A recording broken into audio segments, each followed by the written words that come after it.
Good morning, everybody, and welcome to this Bright Blue Fringe event. It's our 5th event here at COP26 in Glasgow. And thank you for so many of you for turning up this morning, bright and early. Nice Glasgow morning, as you can see. The sunrise is quite nice, and you can see the wind farms in the distance. And I know people are watching online. I'm sure that that's more than just my family. So hello to everybody who is watching online. Just to say that if you are on Twitter, please do use the hashtags BrightBlue and COP26. What we want to do is try and amplify the messages that are coming from this discussion here this morning. And if you're on the live stream, you will be able to participate by asking questions through Slido. And below the video on YouTube, you will see a link. So please do ask your question through that. Say who you are, where you're from, and then I'll field those questions to the audience members. So, Bright Blue, we are an independent think tank for liberal conservatism. Our mission really is to defend and improve liberal society. One of our major research themes is energy and environment. And for the past 7 years that we've been running, we've been heavily influential on government policy, particularly around adopting net zero and looking at things also around agriculture, how you support farmers post-Brexit. So we've been incredibly influential on government policy, but also public discourse.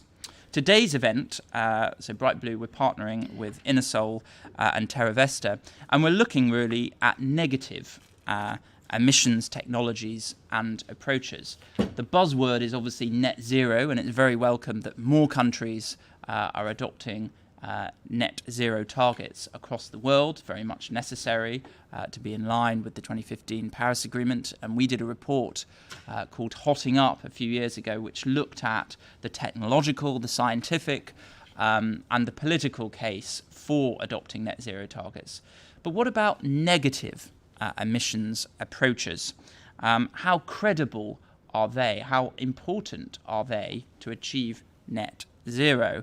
And of course, a major part of that is bioenergy, and we'll be focusing on that in this seminar. So some of the questions that we really want to explore are: what lessons can be learnt from the expansion of bioenergy in Europe over the last 10 years? How critical is bioenergy with carbon capture and storage to delivering net zero? With falling costs for other types of renewables, does bioenergy still have a long-term future? Should it have a long-term future? And does it have a negative impact on biodiversity? There's obviously a big debate about the twin aims around nature and net zero. Does bioenergy undermine that, or can it help with that? And should the UK government continue to subsidise bioenergy capture, carbon capture and storage? And what other areas of innovation are required within bioenergy supply chains? So particularly looking at bioenergy, but also thinking more broadly around the role of negative emissions technologies and approaches in our path to deeper decarbonisation. We've got a fantastic panel with us. So on my far right is William Craroft-Ely, who's the founder and chief executive of Terravesta. To my near right is Madeline Cuff, who is the environment reporter at the I newspaper, the UK newspaper. To my near left is Dr. Doug Parr, who is the chief scientist and policy director of Greenpeace UK. And then next to Doug is Silvio Spies, who's the founder and board director at Innersol Group. And then next to him is Nina Skorupska, who's the chief executive of the Renewable Energy Association. So a great panel with different perspectives, and we'll start, I think, with Doug. Thank you, Ryan, and thank you for the opportunity to talk to you all about this issue, which is it's good. Thank you, Bright Blue, for putting this on, because I think the issue of negative emissions is going to grow. It's a bit of a niche pursuit at the moment, even though you good people have got up this early and are watching online. The significance of this as an issue is going to grow, and BECCS is one of those technologies that has seemed central to the negative emissions proposition over time, and therefore the role of BECCS becomes very important. But I am on the sceptical end of the of people who are looking at BECCS. Why am I? Let me give you 4 minutes on why that is.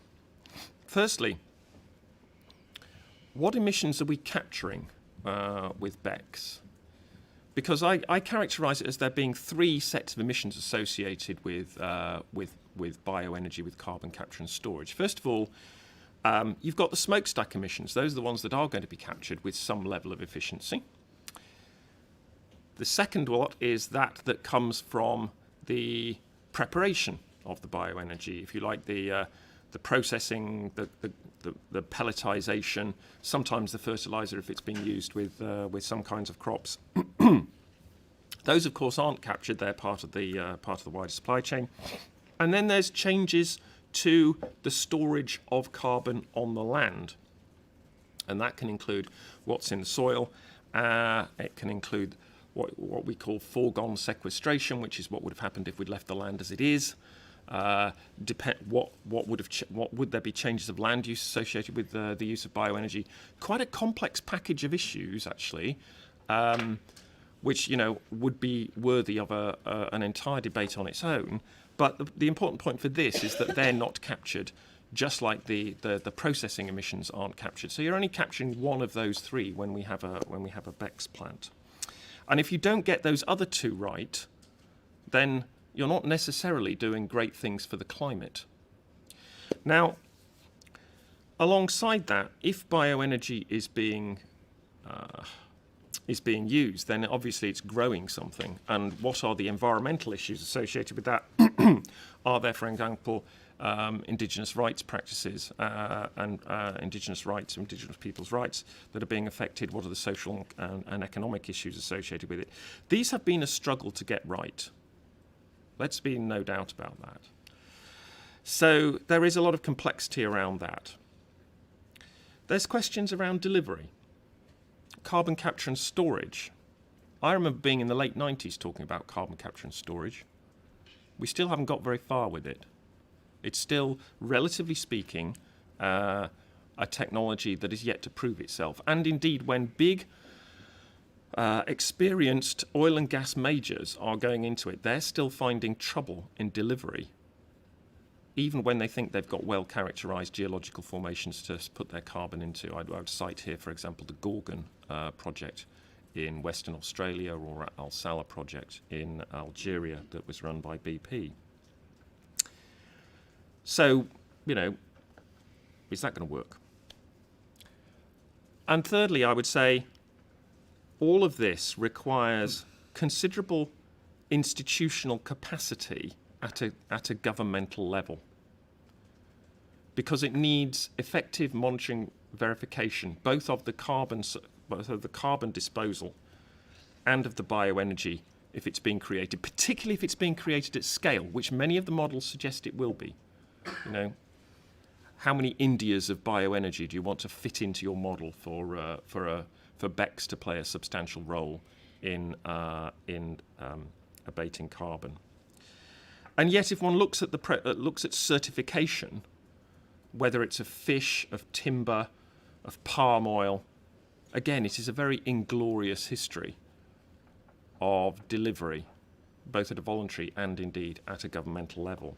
So we're taking, I just want to characterise this as when we talk about negative emissions and this enormous amount of BECCS that appears in IPCC models, for example, and in plenty of other models from academics, we're taking bioenergy, which we've had a couple of decades and, kind of struggled to get right.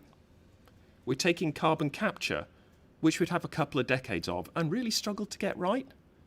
And we're taking governmental capacity of monitoring and capacity building in the right places, which experience shows we've had a bit of time to try and get right and haven't. And then you're coupling all those 3 together and say, yeah, that'll work. Well, really? Really? That's an extraordinary thing to claim. Now, that's different from saying, every scrap of bioenergy is wrong, every government is incompetent, and that nothing can ever be done. But what I really find dangerous, frankly, is that climate plans are being drawn up with this enormous quantity of negative emissions, where BECCS is central to it, with all these issues that are simply unresolved. And any plan that relies heavily on BECCS is a bad climate plan. Thank you. Okay, thank you, Doug. So, sceptical voice there, and we'll go to Nina in a second, who I suppose will provide a different an angle, and that's good. We like that on our panels to have debate. Just Doug, if I could just ask you, a lot of people, particularly from the UK government, have talked about it's not just about a climate crisis; it's a biodiversity crisis that we have as well. Now, my understanding of the evidence around bioenergy's impact on biodiversity is it's very ambiguous. Actually, I've seen different bits of evidence. So I just want your understanding of the evidence. In all, what do you feel that the impact is on biodiversity? I think the way we're doing it has probably it has bad impacts on biodiversity in places where it is done badly. I mean, that sounds like you can't say all bioenergy is going to have bad impacts on biodiversity, because that's clearly not true. And I mean, back in the day, back in the noughties, I remember being part of an NGO consortium that was actually advocating for certain kinds of bioenergy because it could be done alongside biodiversity enhancement. But once one moves to kind of large-scale commoditization of bioenergy, then the tendency to, essentially commoditize and treat, kind of trees as carbon sticks in order to cut costs is going to be there. So, if you like, the sort of large scale of it intrinsically builds in the likelihood of treating the land and treating biodiversity as an externality, unless you've got all that capacity to say, from a disinterested independent party like the state, to say, no, you can't do that, you've got to do it in this way, and we're going to make sure you do it in this way. So unless you've got all those bits of the puzzle put together, then yeah, I think you are going to damage biodiversity along the way. Great. So we're going to hear another side of the argument now from Nina, and I must say, Nina, I think you're a doctor, just like Doug. So, and I'm sorry that we haven't titled you as that, but two doctors go head to head. So, Nina, over to you. Thank you for acknowledging that. But I think the one I have to confess to at the beginning, my doctorate actually was in coal combustion. So you can see how times have changed. The fact that I'm sitting here as the Chief Executive of Renewable Energy and Clean Technology. And Doug and I have had many conversations over a pint, coffee, and on panels like this before. And many of the sentiments that Doug has shared are ones that the renewable energy sector as a whole has to pay attention to. Bioenergy, along with all the other forms of technologies, has to take responsibility for delivering, when we introduce and use energy, in a responsible way. So I know Doug's a skeptic on bioenergy, and I am, a very measured, optimistic pragmatist in realising that we would not be able to stand on a platform and talk about where we've managed to achieve in decarbonising energy without knowing we've used bioenergy to get there. It's not often shouted very loudly, where UK's current position is or other nations, and the fact that they can claim that we are weaning ourselves off coal. That just would not have happened without adapting and using bioenergy, and that's not really shared. But as a trade association for renewable energy and clean tech, we talk about the use of bioenergy across power, heat, transport, and in circular bioresources. And yesterday we held our own, small self-plug, REA and NFU whole discussion around use of land, bioenergy, the challenges on biodiversity, and getting the balance right. Because Doug's right, done badly, everything that's done badly is harmful to our planet, particularly when we need to accelerate the change in the way that we work. But done well and responsibly, and as a trade association with our members, I feel a huge responsibility to make sure that they do things responsibly too. I mean, yesterday we did ensure that the aspect around sustainable use of bioenergy resources, there was another one of these commitments that have come fast and furiously over these last 2 weeks. But I absolutely stand behind it. Otherwise, I would not have put the REA's name against it, which is around, the Glasgow Declaration on Sustainable Bioenergy. And in there are 16 key aspects that really must drive the whole focus of whether we use bioenergy on a large scale, which is the concern for decarbonising power, with the combination of carbon capture and storage, through to how do we use this in biogas, short rotation coppicing, and for heating as well. It has to go like a golden thread through everything, and that is about managing natural resources responsibly, protecting biodiversity, transparency in science-based carbon accounting, and supporting the protecting communities. So I could go on the communities aspects because I've attended a lot of events this week, and we've heard full square of when extractive industries, and bioenergy is an extractive industry. We are taking of the land, and we want to put it back as well. And in some industries have abused that big time, and we've seen societies suffer significantly. And that everything has to stop on that front, and we have to be responsible collectively on that. But where we can see really positive activities, we see the value of the land increasing and the communities benefiting in areas where previously they've seen a dying of their responsibilities. And managed land is absolutely key to that, whether it's forestry or using of crops or animal husbandry, everything. So I'm doing a very big broad brush aspect in here. So I'm going to dive down into the carbon capture side of the world. I don't know if I sat in the same panels as Doug back in the late 90s. Yeah, I'm really revealing how long I've been working in energy now. But I was actually, for one of the large big corporates, one of the directors of wanting to put carbon capture on the back of a coal-fired plant back then. Yeah, remember this coal doctorate thing? Anyway, and back then in the early noughties, I am disappointed that the government didn't get its act together and really enable us, because back then we were saying that today carbon capture and storage would be commercial. That was the ambition back then. So I could be crying over the missed opportunities, because they are missed, because we need that technology to be working to give that confidence that by 2050 it will be playing its vital role, whether at large scale and at small scale uses in agricultural settings as well. So I want to put our efforts foursquare that any scepticism around this technology really happening, we need to keep a magnifying glass on all the players to do their part, because it isn't just about generation, it's about moving gases, it's about effectively and confidently storing them.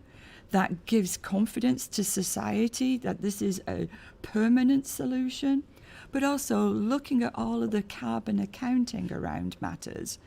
We've got to make sure it's not greenwashing and that people are claiming, successes to address climate change, but actually everybody's pointing at the same greenhouse gas molecule and claiming they've all had their foursquare contribution to making it happen.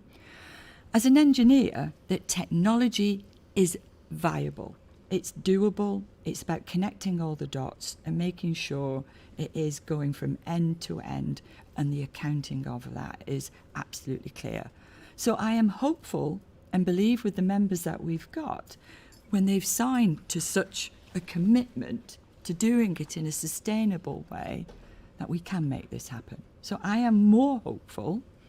I'm still wanting to see it delivered, and people will have to queue behind me to ensure that all of those dots are joined up. There's nobody else who's going to be more hard on our own sector to make sure that it happens than myself. So I am hopeful, and I think it's absolutely vital that we speed up this commitment and get this sorted. Thank you. Great, thank you, Nina. So two questions from me. The first is, I think a lot of people in this audience will be experts and know a lot about bioenergy, but there'll be people, I think, particularly on the live stream, who maybe don't quite know what bioenergy is. So could you, just in layman terms, tell us what are the kind of main ways through bioenergy that energy is produced? What actually is the process? What are the kind of main parts of bioenergy, just for a layperson? For a layperson. So it's taking this fantastic resource that has come from a bio growth product, and then identifying how best to use it either as a waste product to make energy. Now, we've talked about it being from forestry waste, from managed forests, to making to pellets and burning it at scale in large power stations, and that has displaced coal. Then there is also the residues from taking land waste from farming and agriculture and putting this in an anaerobic digester, so almost like having bacteria munching away at the waste and producing gases, of which the biogas is half methane and half CO2, and capturing that to either use that for power, heat or transport. Then there's using, I think, other forms of waste for heat. So, and wood, sustainably grown wood locally and internationally traded, that we can be used to power warm people's homes, that initially could be focused on areas where they've not enjoyed having gas in the past, but now need to be replacing gas as a way of decarbonising our heat. Currently, heat and transport is an area of target of where bioenergy resources need to be also amplified and accelerated, because those are the energy sectors that have really a lot of the heavy lifting yet to do. So I could do with loads of slides to explain it more simply, and if I've missed anything out, I'm sure there are people in the audience who will focus on that. No, as well. that's very helpful. So thank you for outlining it.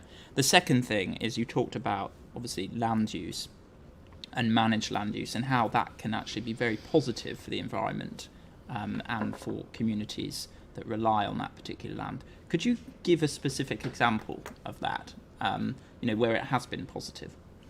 Well, definitely in within the UK, where farmers are able to actively look at not only their businesses, but how they can reduce their carbon footprint by using the waste, by investing in their land that contributes to providing energy solutions or even to power. But also it goes further than that. That would then extend to the communities. And then another example would be sustainably managed forests in locations where previously those forests would have been used for the paper and pulp sector. And obviously we've seen everything move a lot more to digital media, and we've seen those communities collapse. And it's having a bioenergy aspect of their communities for managing their forests has rejuvenated their capability and has enabled them to expand their forests and manage them more effectively. So there's a wide range of different stories of where bioenergy can work symbiotically and complementary to the use of land. Great, thank you. So you've heard the two sides of the argument on bioenergy, so hopefully that was very informative for you. I'm going to move now to Madeleine. Madeleine isn't an expert on bioenergy, but I want her to, and we've invited her to just to talk more widely, particularly around the role of the negative part of emissions in the path to net zero, and thinking about how credible that is. Madeline. Thanks very much. Yeah, I am neither a doctor nor a BECCS expert, so bear with me. I've also spent 11, 12 days, I'm losing count now, covering COP, so apologies if my mind is slightly jumbled. It's been quite a few long days. But I think it's really important that we are having this debate about the net and net zero, because we've seen, particularly over the last couple of weeks, that that's really become a guiding driver of the action that is happening both in COP and in the corporate world. But I don't think there's been quite enough attention paid to actually what happens when all the mitigation efforts are exhausted and we need to find this net balance. The science that I've seen anyway, and the scientists that I've spoken to, suggests that we will overshoot those crucial thresholds of 1.5 and 2 degrees, and particularly 1.5. The only way we're going to make that by the end of the century is by then pulling back and relying on these net technologies to get us there. But I think there's probably three key things that we need to consider when we're thinking about everything from afforestation to direct air capture and everything that lies in between. And I would suggest that BECCS lies somewhere between the two of those. And that's probably the cost of these technologies and who's going to pay for them, the evolving science that governs them, and the public perception and public trust that is bound up in, how far and wide we scale these. So I've spent this week talking to Gabonese ministers who are trying to find money to keep their tropical rainforest standing, Brazilian delegations who want some money to reforest their their degraded land.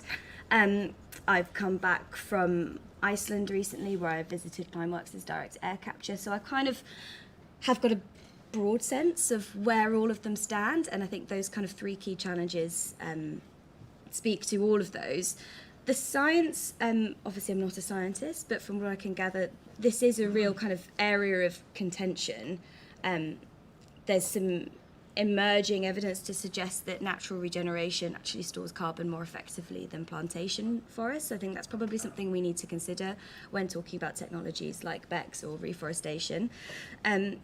The public trust and attitudes, I think, is quite interesting, because naturally the public are more inclined to support something like tree planting than they are to support a shiny new technology like carbon capture and storage or like direct air capture. So I think there's a kind of trust deficit in those more technical solutions to this that we will need to engage with if they're going to be scaled widely.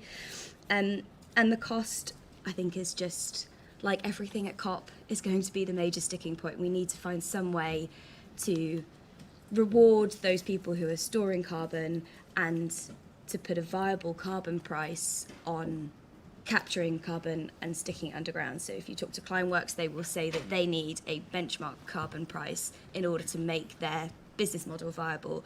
If you talk to the Gabonese ministers, they will say they need a benchmark carbon price to make it viable for them to keep their forest standing. So I think those two challenges kind of straddle the debate of all of those technologies. And just finally, one of the kind of big debates at COP this week and last week has been about transparency and trust between developing nations and developed nations.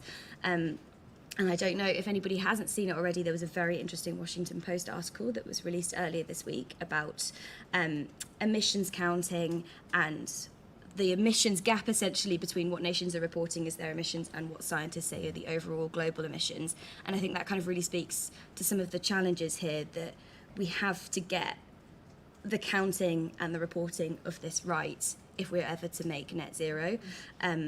And so I think that's where this kind of debate around bioenergy and negative emissions really kind of dovetails nicely with the international negotiations that are going on down the road. So I'll leave it there. Sorry about the garbled whistle-stop tour. No, that's very useful to have that perspective. And I think it'd be good to hear from you. Obviously we're nearing the end of COP26. What's your overall assessment? Are you coming out of this hopeful about, I suppose, the kind of planet's ability to sort of keep temperatures below 2, preferably getting to 1.5, or are you feeling quite pessimistic about it? I'm hopeful I'll get to go home on Saturday morning. That's the main thing. First and foremost. But I think, there's a lot of reasons to be positive. The projections are that the new pledges that have been made at COP this year have demonstrably moved the temperature dial compared to where we were in Paris 5 or 6 years ago. So I think the trajectory that we were on, dependent on whether all countries meet their commitments that they've made, is a much better one. But with the huge caveats that a lot of these are based on net zero plans that we have very little detail about, and yeah, particularly around that net question, I don't think many countries have effectively answered that. So I think the headline pledges are getting there, but the detail that underpins that is not there yet. And so how much we can kind of trust that those projections are a future for us is really unclear, I think, at the moment. And then just thinking about the UK's, obviously the UK was the first G7 country to have a net zero pledge. The big thing is now on delivery, particularly in some sectors which have been hard to decarbonise to date. If you look at the Committee on Climate Change forecasts, it's clear that actually to get to net zero, particularly in the latter part of the trajectory, you have to rely very much on technologies which are still very nascent or actually undiscovered. You know, since over the kind of past several years, do you think there's been enough progress in terms of supporting that technological innovation, seeing breakthroughs in that sort of technological innovation? What's your sort of assessment on, you know, how credible is it, those kind of pathways to net zero based on those nascent undiscovered technologies? And have we seen any progress in recent years? It depends what technologies you're thinking of specifically, but if we take something like direct air capture, I think there has been huge progress on the technological side, but I think with the business model for things like this, and I think the same goes for CCS, I don't think that has been worked out, and realistically is going to have to be a viable business model for this if it's ever going to scale. And so I think, yeah, that the kind of, I have faith that our scientists will come up with the solutions we need, but it's whether the kind of political and social and economic forces drive it in the right direction. Okay. Great, very useful. Thank you for that. So let's now sort of go to industry voice. So William, do you want to say your 5 minutes? Yeah, well, I mean, today we see energy as the sole output of biomass, really, and that biomass is delivered to power stations to be burned. And I think the important thing is tomorrow that will be altogether different. And the next 2 decades are going to see the revelation of a really exciting, I think, bioindustrial revolution. And that's going to reshape and redefine our industrial platforms, probably in ways that we haven't really foreseen. And the transformation from first to next generation is going to see bioenergy as a or byproduct of a whole cascade of products from the same feedstock raw material, and I think that's a very important perspective. So potential products already range from textiles, building materials, pharmaceuticals, medicines, industrial sugars, digestible replacements for plastics, and that's really even before I mentioned the electricity, heat, fuel, or gas, the bioenergy. And so this brings me round to the area that I'm in, which is perennial energy crops. So new products and technologies will always continue to emerge. But actually, we're talking about whether they're here yet. There are plenty that have been developed over the last decade that are really now ready to go. And the crucial thing is that, efficient and cost-effective production really means harmonizing the engineering with feedstock quality and really understanding the synergy between those two. And feedstocks actually with consistency of quality and consistency of supply, so that we don't set up industries and then suddenly find ourselves having to deplete our natural resources. And that goes back to what other speakers have already said.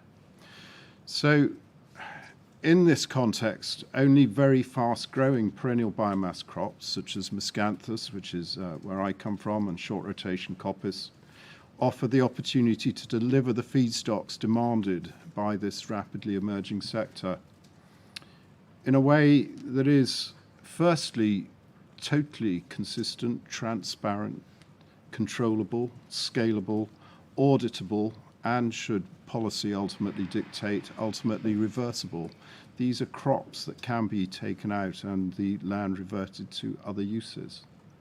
Secondly, that are able to absorb any uncaptured and associated industrial CO2 emissions within their crop cycle. And in the case of miscanthus, that crop cycle is just 1 year versus the 20 plus years for forestry products, as is something that the press is always very keen to point out. And thirdly, that are very high yielding and therefore able to deliver really substantial quantities of biomass within the next 20 years, because if we don't tackle this within the next 20 years, we're really going to be too late. And fourthly, but just as importantly, that are able to deliver multiple upstream environmental gains on the lands on which they are grown. So, for instance, helping to decarbonize agriculture and land use, which is one of the big emissions sectors, through carbon sequestration and reduction in whole farm emissions, biodiversity, flood alleviation, prevention of soil erosion and pollution, and indeed the restoration of soil life and organic matter, because that's what perennial crops can do through their root systems. So in terms of bioenergy, the Climate Change Committee's 6th Carbon Budget Balance Pathway identifies the need and ability for 700,000 hectares of perennial crops by 2050, all within anticipated land use change and without threat to food supply. And that's going to be the equivalent to some 30,000 hectares of new planting per year, which is quite a steep challenge, and that's if we get this going by the end of this decade. But bioenergy, as part of a balanced pathway and part of a balanced energy technology mix and part of a much greater range of decarbonised products that society relies on day in, day out, is a much bigger and more exciting story than just biomass to power generation. But before writing off just these first generation single-use technologies, I think they've been a really important step in our decarbonising journey. And crucially, they set in place today demand and a market to encourage growth of perennial energy crop area. And without that, we're not going to have the exciting technologies that are just around the corner. And I think the events of this autumn have highlighted the need for demand-responsive power generation. And it's just not good enough, really, to fall back on fossil fuels for this. So undoubtedly, bioenergy with carbon capture and storage fills this space. And more than this, creates, I think, a real opportunity for emissions negative generation. And I think we're going to need that if we're going to make these very ambitious targets. So the size and appropriate scale of bioenergy and BECCS, that's of course a matter of policy. But what is for sure is that none of this is going to take off without the feedstocks.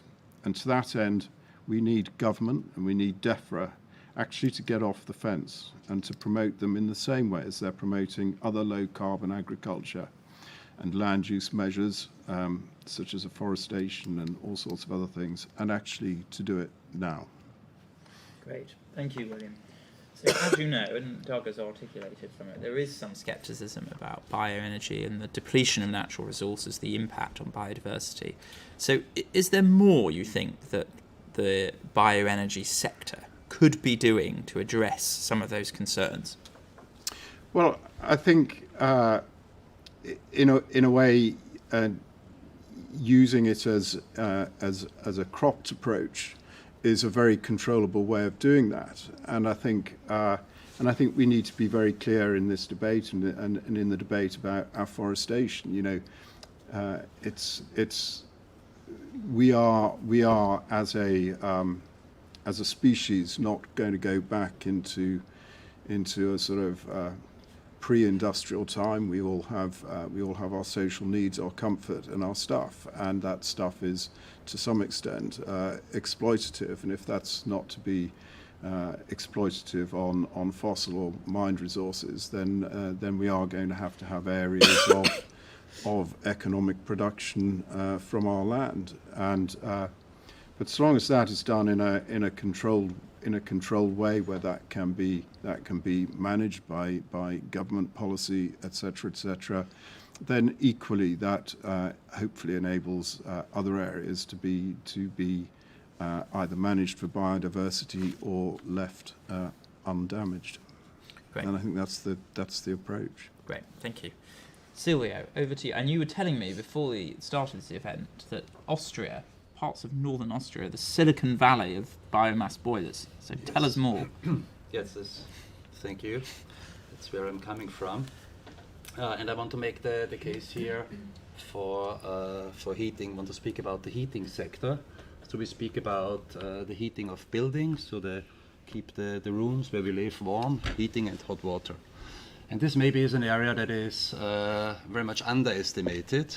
So if you speak to people, I believe no one would know that this accounts around about 1/3 of all carbon emissions of a country is only coming from heating our buildings to keep those warm. And how is this done today? It's done more than 95% across Europe by fossil fuel burning. So the majority is gas, using gas or using oil or even coal, LPG or electric heating. So this is all very bad, obviously, for the environment, and is a big issue and a big challenge that we have. So what can we do here, and how does the bioenergy come in here? So what can we do is first of all, we can better insulate our homes. So just to avoid the waste of energy. So it's always the first step you should do.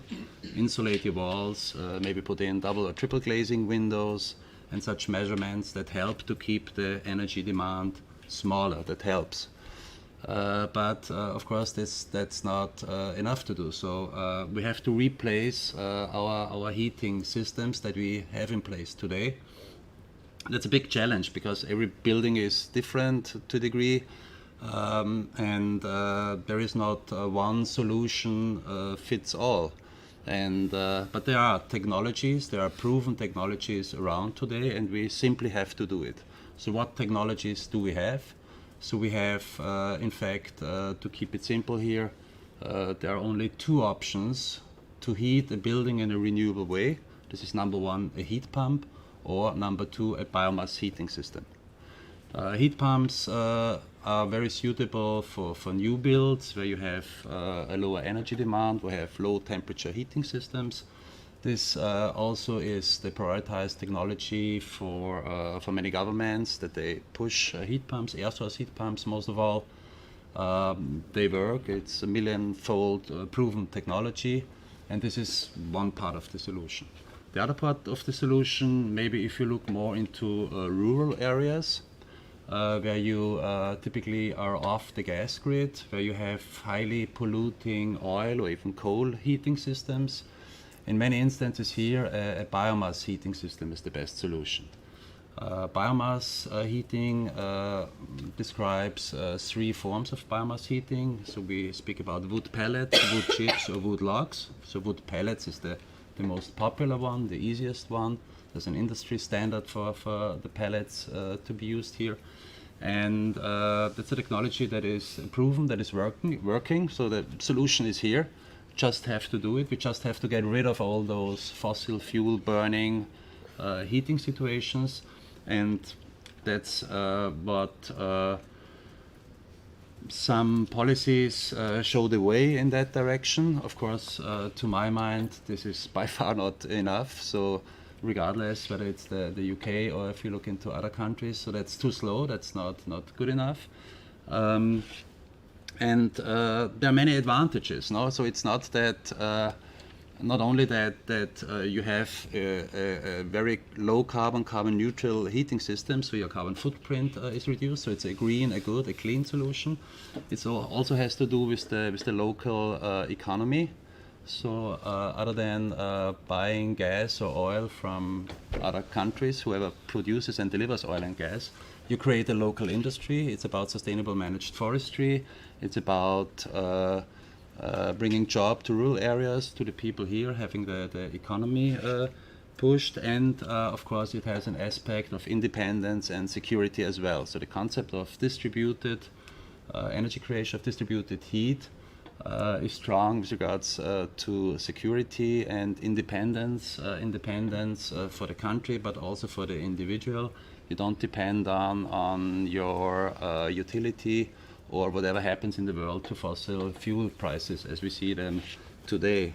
So to my mind, and some people, some countries are showing the way, I believe that a long-term ban of fossil fuels for heating makes much sense.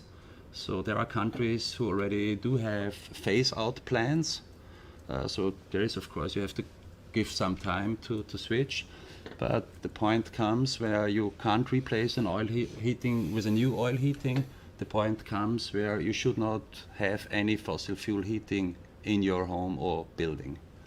And that's what I would very much appreciate and very much vote for, to establish this. This is also a low-cost measurement, and I see that in Austria and Germany, it's completely a reset in the people's minds. So as soon as you have such a long-term view that this will be banned, it's off the table. So no one speaks about the new oil heating because they know it's pointless. There is no future in oil heating, and that's where we should come to, and that's what I would appreciate very much. Great, thank you, Silvio. And obviously the UK government, for new builds, has a target to not have gas boilers. And recently there's new announcements around thinking about the existing housing stock, and the UK, the energy efficiency of those existing homes is quite poor relative to the rest of Europe.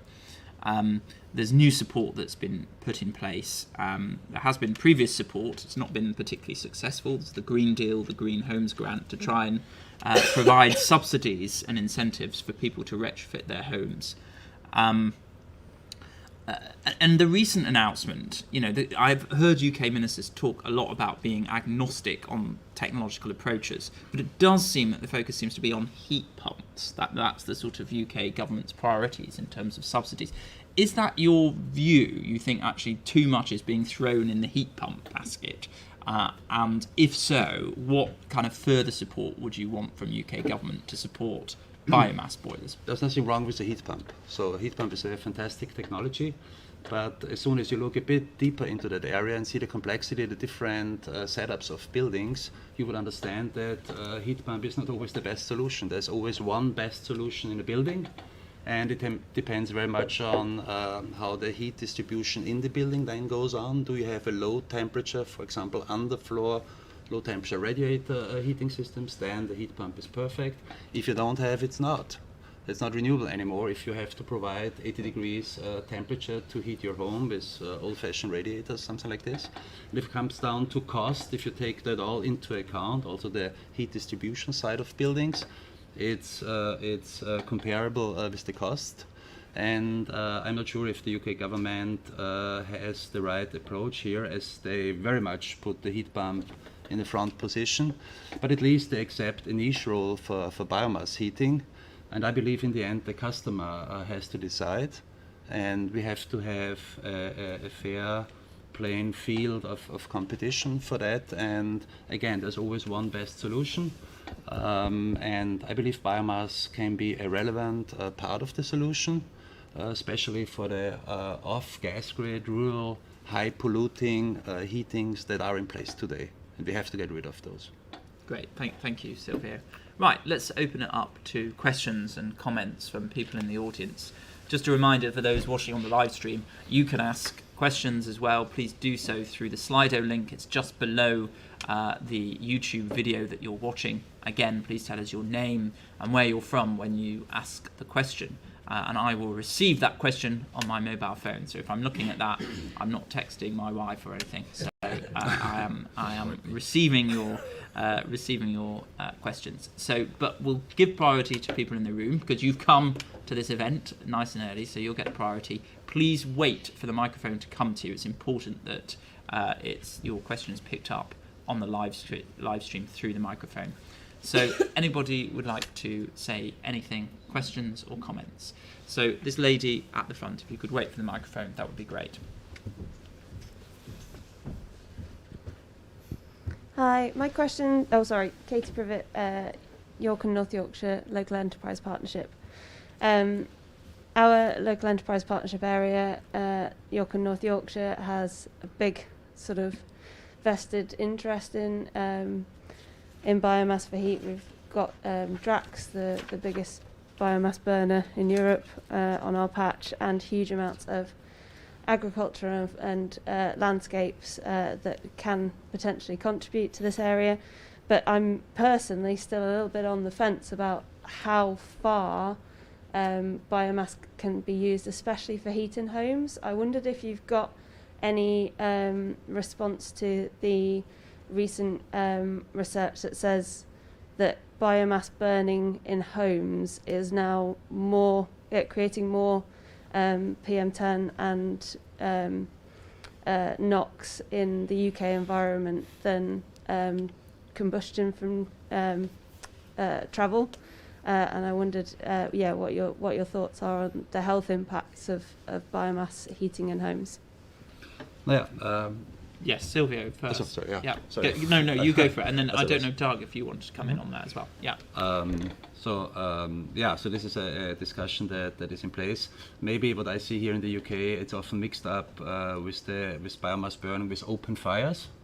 So that's really the very bad form of burning wood in that respect. So with emissions. What I speak here is about a very controlled way. So there are so with each installation you have to bring all the emission certificates that are valid across Europe, and there's always every couple of years the limits go further down. So there are all the filtration to take out all the particles is what drives the development of the products in that area. But again, we speak about a very controlled, managed area here, which is complete opposite of open fires, where we have thousands and millions of open fires here, where people still throw everything into a fire and blow it out of the chimney. So that's the really bad and ugly. So please don't mix that up. And as you mentioned, Drax, that's another area, of course, just to be clear here, which is a complete different thing. No? So this is burn biomass in a way in order to produce electricity in a not too high efficiency, whereas we burn the wood pellets with 90+% efficiency, with a very, very low emission, which is certified, which is controlled, and yes, so what we see is that biomass, of course, better suits into rural areas. So that's why also the policy does not support biomass heating so much in urban areas. This because of there is some emissions, yes, but it's not a heavy thing. So and again, it's very controlled and on a very low level. Thank you, Silvio. Doug. Yes, so you're quite right to draw attention to it. A few years ago, King's College analysis of London air pollution said it was in the 30-something% of PM10 in the London area was from eventually wood-burning stoves. So, as the emissions from transport go down, both from the Euro 6 standards on diesels and, of course, electrification, which is where we'd like to go, then the proportion of fine particulates in urban areas from wood-burning stoves is going to go up. And for those unfamiliar with that, the fine particulates are, alongside NOx, the most dangerous form of air pollution. And so, it is a big concern. Now, Silvio is right that there are, poor wood burning practices that are used for heat in homes, which, bluntly are poisoning the neighbours. Now, the question that is outstanding is what is the actual evidence around things like EcoStove or the kind of certifications that come with certain installations. And as I understand it, that remains a bit ambiguous as to actual performance in place. So not your sort of, for want of a better term, laboratory conditions, but when people actually use them. Because obviously what you're talking about is individual houses, and monitoring individual houses with quite sophisticated equipment is not a thing that is done a great deal. But so the evidence there is ambiguous, but it's not unequivocal. Okay. Let's take some more questions and comments. So let's go to this lady first, and then we'll go to this gentleman here. Thank you. My name's Tegan. I work on forest issues in British Columbia, Canada. So my question is mainly for you, Nina, but I'd also be curious to hear from you, Doug, and anyone else. So Canada is the second largest supplier of biomass energy or biomass fuel rather, to the UK. Most of it comes from, the vast majority actually comes from British Columbia. And our government has just said that half of our remaining unprotected old growth forests are at imminent risk of irreversible biodiversity loss. And these forests are being logged and going into pellet plants. The biggest pellet company is Drax owned. So I'm curious how your sustainable bioenergy declaration accounts for that huge threat to biodiversity from logging for pellets that are supplying bioenergy here, if you would consider putting a moratorium on Canada until those issues are resolved. And also about what you said about communities. The forestry workers unions in BC have opposed the forestry workers unions in BC have opposed the pellet industry because of the really, really poor jobs propositions. And also, like, when you're having these conversations, like you were mentioning yesterday, are you involving the First Nations whose lands are providing the timber? Because it's all obviously Indigenous land and, not ceded to the Canadian government, so they can't speak to those issues. So I'm curious how you're ensuring consent for sourcing. Great. So, Yeah, go ahead. did you hear it? Or I think so. I Right. think it's a very specific for when we make a stated ambition, and as I said, I waved this document at you, didn't I? And here are these high aspirations. How do we audit this and follow through, and and go up the value chain? So the pressures that I would bring to bear as a trade association that has members, that sources its fuel from there, would be to ask those questions, to check that, are all the conditions being met, and the scientific facts and everything really giving rise to the fact that we've signed this. So as a starter for 10, it's not going to be perfect from the beginning. So by having such a declaration, it makes you really feel responsible to ask all of those questions. So I'm not an expert on Canadian forestry, but you've posed a good question that I will probably follow through and ask those questions. I mean, in the session yesterday, I don't know if you joined us, I don't recognise you. We did have the foresters sat alongside the launch of this. And you want to start from the position that they are working to meet those goals if they're not already there yet. And it is about holding them to account against those measures. So I would advocate that you have a look at these measures as well and make sure that the communities there are seeing the evidence that they are living up to those as well. It is about transparency. I hate making declarations and then it's just a nice thing that you put on a wall. We have to follow it through. We have to take those steps. So I'll ask the questions of my members. Please continue to ask the questions of what's going on locally too. But I don't have all of those answers at the moment. Doug, I mean, I have heard this before about the impact of bioenergy, the industry, on forests in North America, in the US and in Canada. What's your understanding of the evidence there?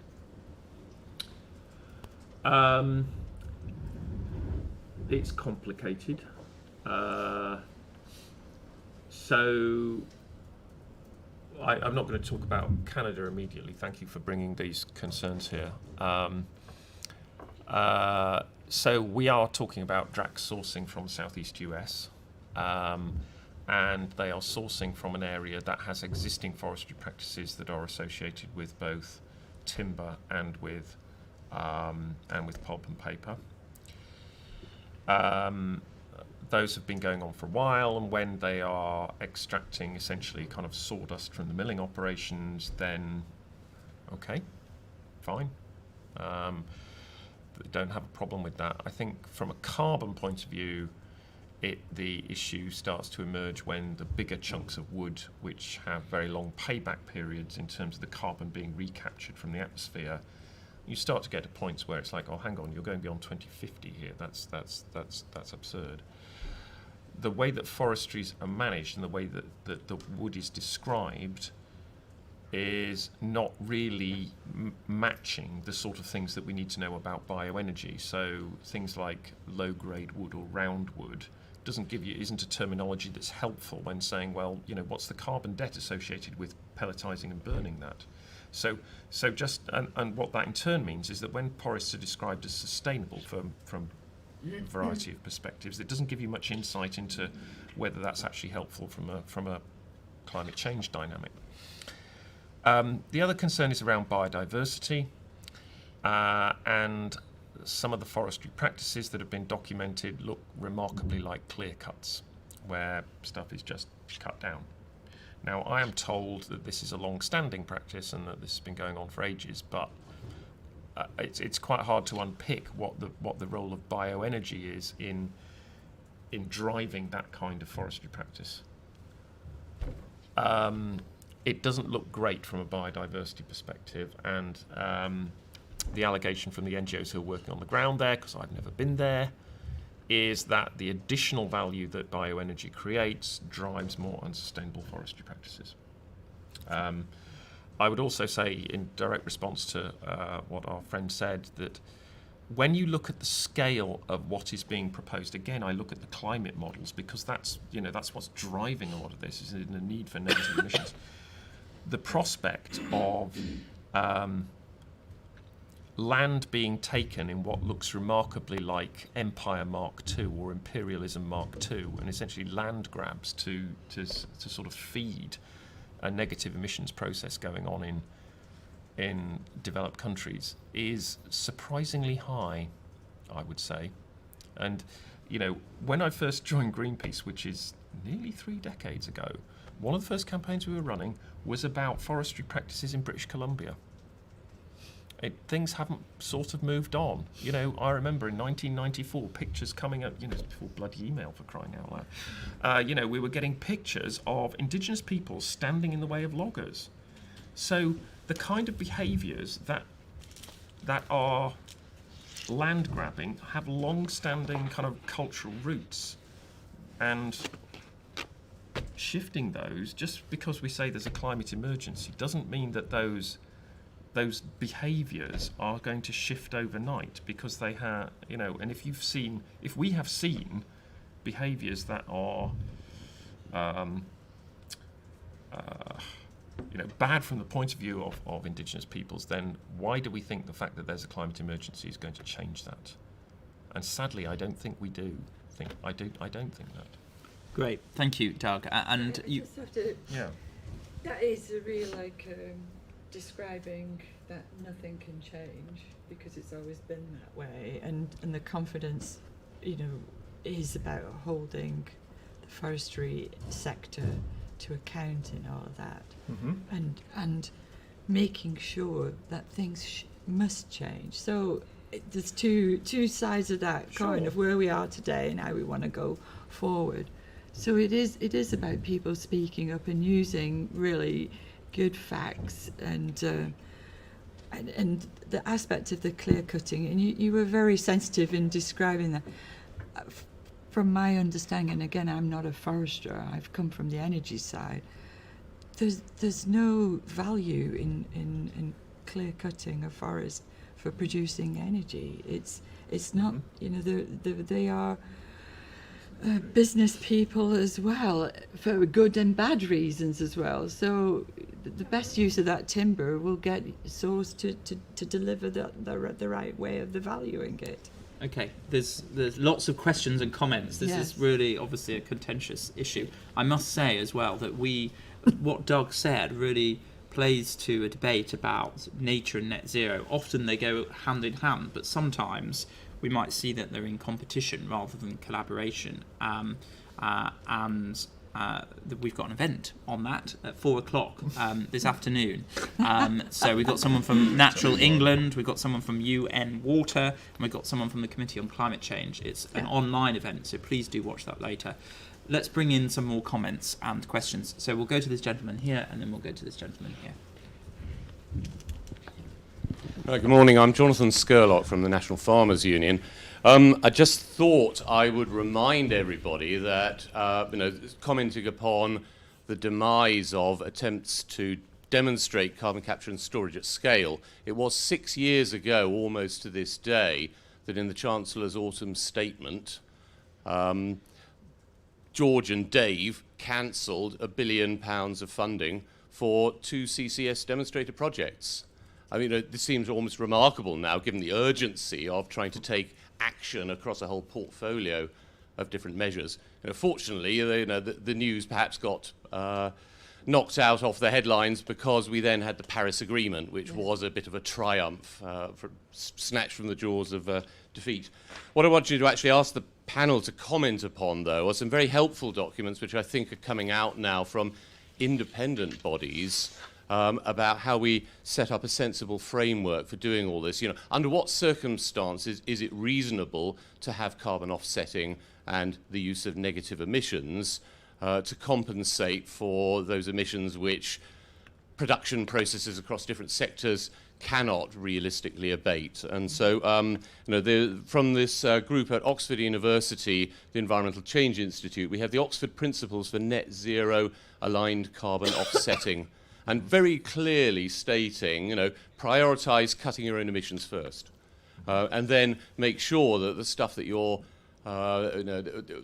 trading into is actually involving actual carbon removals. And as far as possible, try to prioritise moving those investments into the really long-term, truly additional permanent carbon removals, in addition to very useful nature-based solutions, which may nevertheless have some issues around their permanence.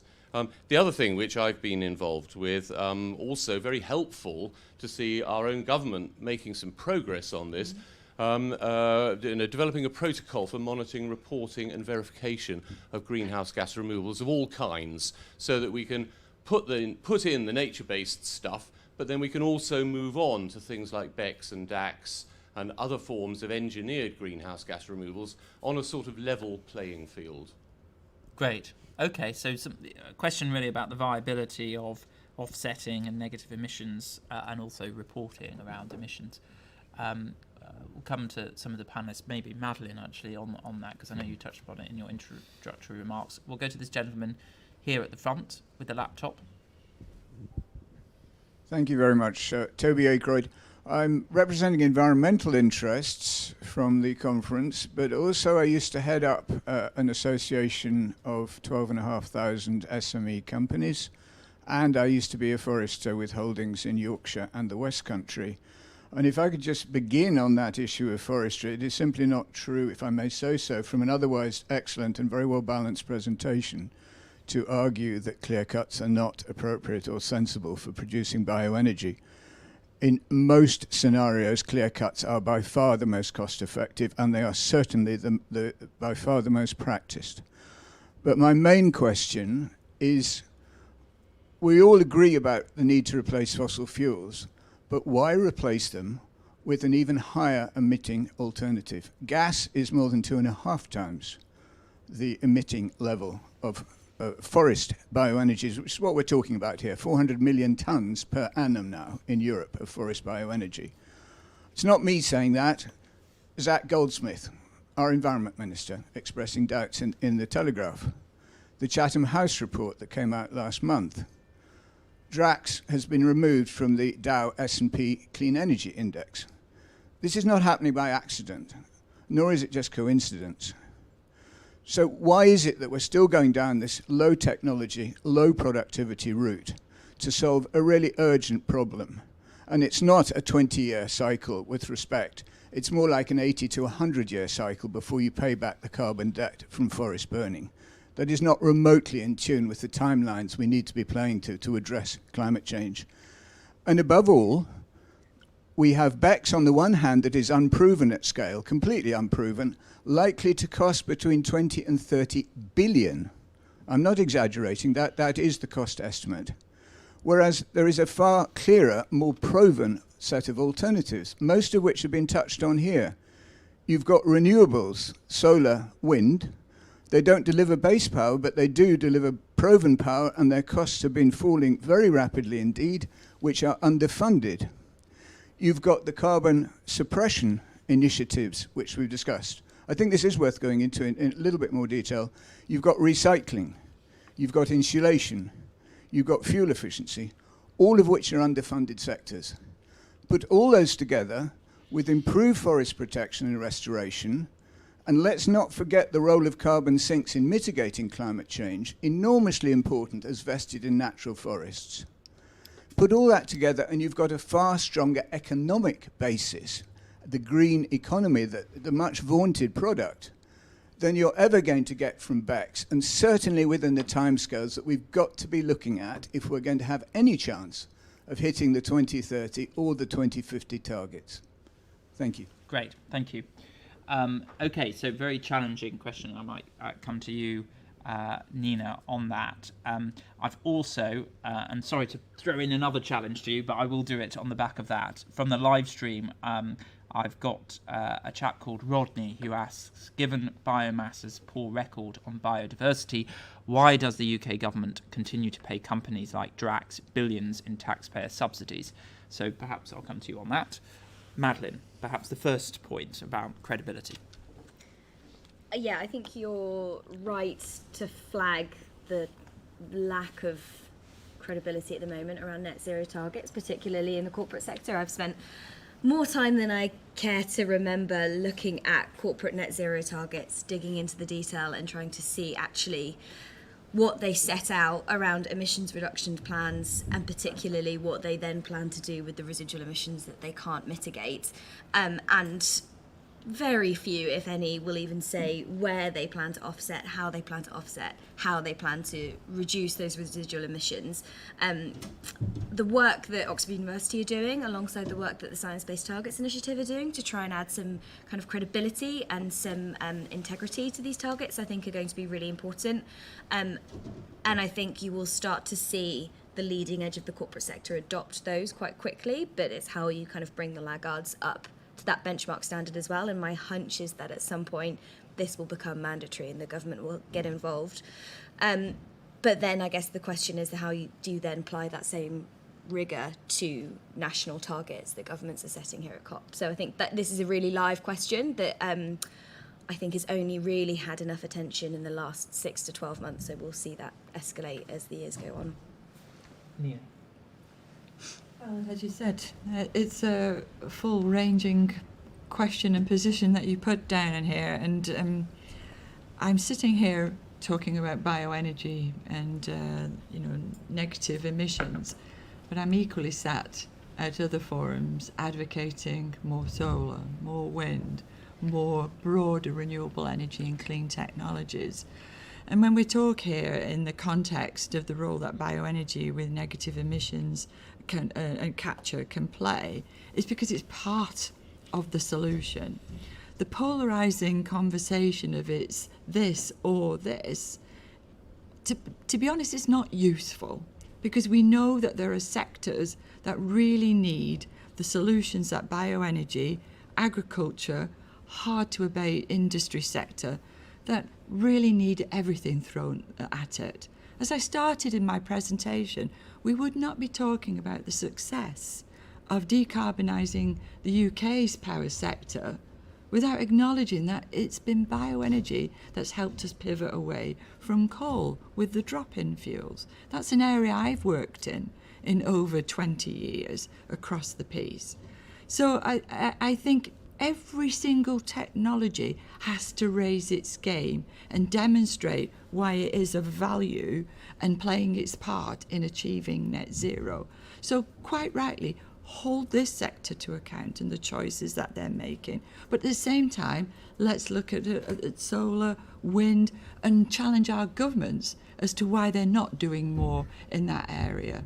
You'd find me equally arguing, why are we funding so much in a different low carbon technology that we have no confidence yet whether they will be able to deliver, and not into solar and wind? So you can kind of point the fingers everywhere, but as the REA, we know we have to bring everything to bear and hold the way that we deliver that in a very accountable solution. So we are never arguing that bioenergy is going to answer everything. 100% bioenergy to do net zero, never. But it has an important role to play. But we have to do it well. Okay. And we have to hold people accountable for it. Thank you, Nina. I've got some questions coming through the live stream, and I'm conscious of time. So I'm just going to, just to say, an anonymous person did say, surely if we need to transition away from fossil fuels, we need to tap into many diverse forms of energy. Isn't biomass energy a really important tool in our box? So that's reflecting what you've said there. I've got now a question from Rachel, who says, thank you for your question, who says 3.6 million tonnes of food is wasted by the food industry every year in the UK. Can we scale up biomass to address this waste of resource? First question. I've got a question from Anita, secondly, who says, why is this government focusing on wood biomass when miscanthus biocrops can be grown on poor grade land, improving the soil, avoiding conflicts with food crops? Might come to William on that. And then thirdly, I've got a question from an anonymous person saying, what support is there for a farmer to start utilising biomass on their farm? It seems like a complicated process in which many may not fully understand. I've got one more because I want to fit this in as the last round of questions. And that's for Madeline, from an anonymous person, who says, could she talk more about direct air capture in Iceland? How much carbon does it abate? How much does it cost? Why has the Icelandic government done to support, what has the Icelandic government done to support DAC, direct air capture, which the UK government hasn't? That's a bit of a grilling, but good luck with that one. So 4 questions there. I'll ask the panellists to pick up on one or a few of those in their sort of concluding remarks. So I might start with Silvio first, if that's all right. Yeah, so why is that not more support for a farmer to switch? There was the renewable heat incentive in place.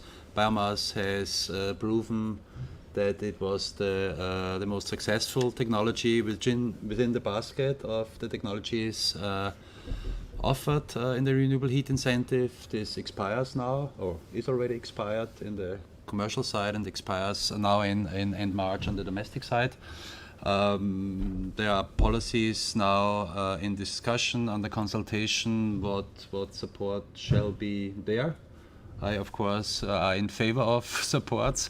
I mean, as you may know or not, is that the fossil fuel, so if you on gas and oil, only 5% VAT, no? So this is supported, and we pay 20% on our technology. So if you only turn that around, there's also enough budget there, and then it's not difficult. So it's not true that this is super tricky or whatsoever. It's a millionfold proven technology, and look at many places. There are 10,000s of installations in the UK.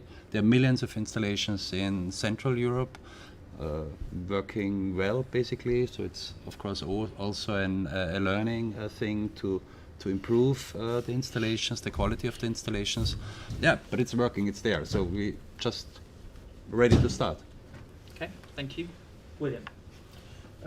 Yes, well, I mean, I was saying in my piece earlier that cropped biomass is a very transparent and auditable way of delivering it, and locally, and perennial crops such as miscanthus or short rotation coppice also carry out tremendous biodiversity and other fringe benefits for the agriculture and land use sector. So, and they've been around for quite some time. Indeed, previous governments have supported them, but in the absence of then markets, those schemes weren't successful. The markets clearly are here now, and it would be a very cost-effective way of upscaling the feedstocks for government to support them more now.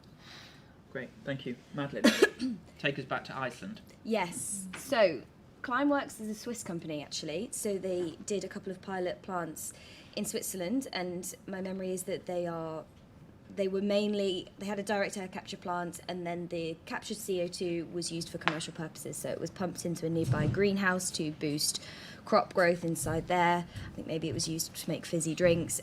So the Orca plant in Iceland, which opened in September, is the first commercial direct air capture plant where Climeworks have partnered with an Icelandic company called CarbFix, which is where they take the captured CO2, mix it with water, and pump it underground into Iceland's basalt rock layer, which then reacts with the basalt rock, which is highly porous, and essentially, by some kind of miracle of physics, solidifies that CO2 into the pores of the basalt rock, locking it underground permanently.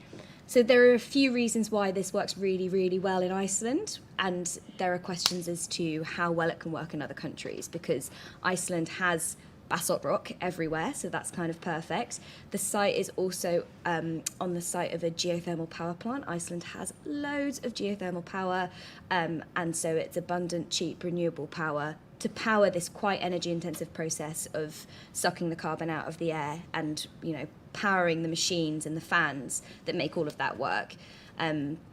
So there's a question as to, where in the world you can do that, where you would have A, abundant renewable power, and B, basalt rock. And at the moment, I can't remember the figures off the top of my head for the cost, but if the questioner wants to contact me after this, I can dig out my old notebooks and find exactly how much it costs. But it is in the range of hundreds and hundreds of dollars per ton to capture this. So the only way this plant is working at the moment is you have some corporates with very deep pockets like Stripe and Microsoft, who are essentially paying this because it is the gold standard for carbon removal at the moment, and they can say we are, funding the development of this really cutting edge technology. It is not something that most people can do as a way of abating their emissions, right?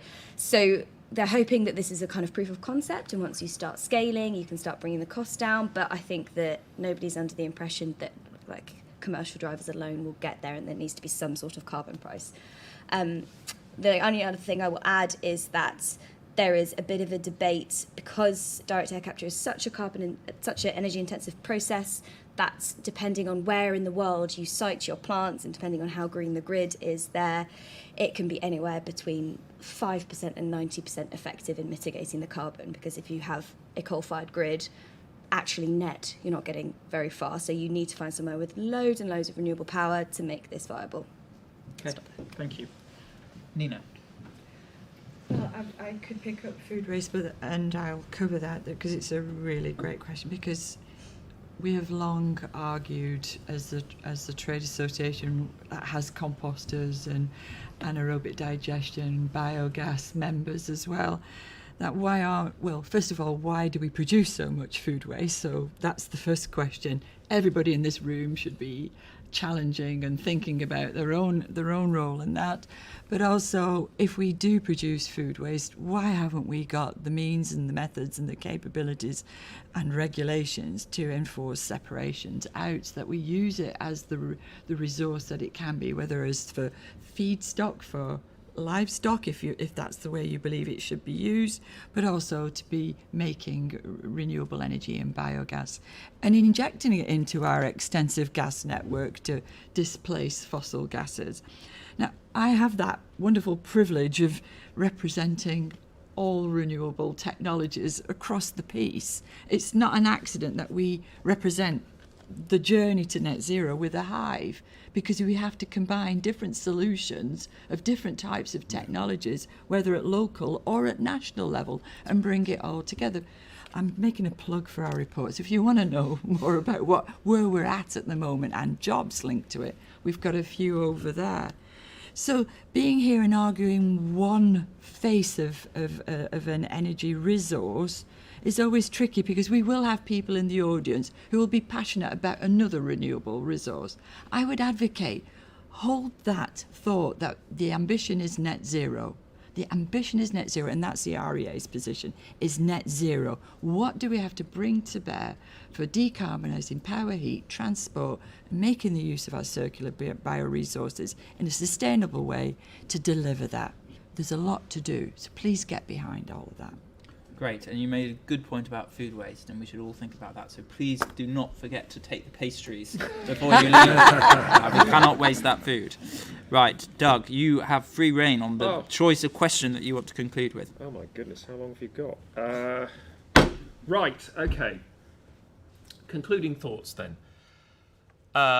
Number one, I have done energy modelling, and I am not blind to the value that you can get from having a bit of nice controllable bioenergy in your energy models. So, you know, if you can do it well, you want to do it well. But there is a world of difference between somebody, you know, chopping off a bit of wood to make sure the local habitat in the local wood is well maintained and using that in, you know, a hopefully properly burning stove in their heating system that doesn't produce particulates, and then saying, oh yeah, and we can run a big chunk of the national grid off this stuff. Those two are worlds apart in terms of how they're going to operate, the sort of players who are going to be involved, and basically the way in which they have to work to make sense in a commercial world. So we shouldn't use one as a sort of story that says this other stuff is okay. And that, so I realise I sounded like a bit of a harbinger of doom here because I do actually spend quite a lot of my time advocating for some really good stories on climate. You know, we've already heard about the renewables stuff. Electric vehicles are going great guns. There's some incredible stuff going on with making the grid smarter. Which should be given a lot more opportunity. So, you know, there are some really good stories to tell.